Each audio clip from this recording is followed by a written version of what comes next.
Kapod wantiere wechego mag thieth to eni jokanyo e sekta mar thieth koro to wuok oko maduoko erokamano maduong' ne piny owacho ma pacho ka kokalo kuom tene migawo no mar thieth kuom konyo e neno ni okedi koda ka kutego eko mag mineme ma osebedo ka sando oganda e pacho kaeri.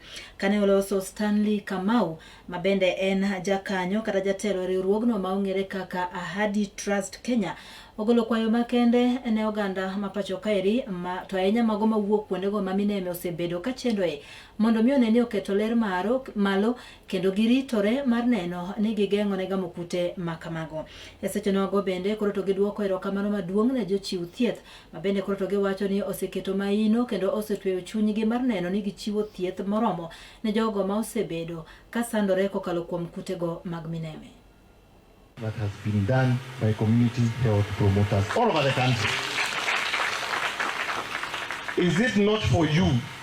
Today we are talking about 85% success on Jiga eradication in Kenya.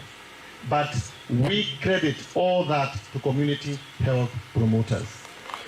Without you, we would not have moved even 10%. We've been able to map and reach out and have a bigger outreach. So we appreciate the government for at least giving us that supporting hand through community health promoters, that we have been able to at least live to see a Jiga-free community.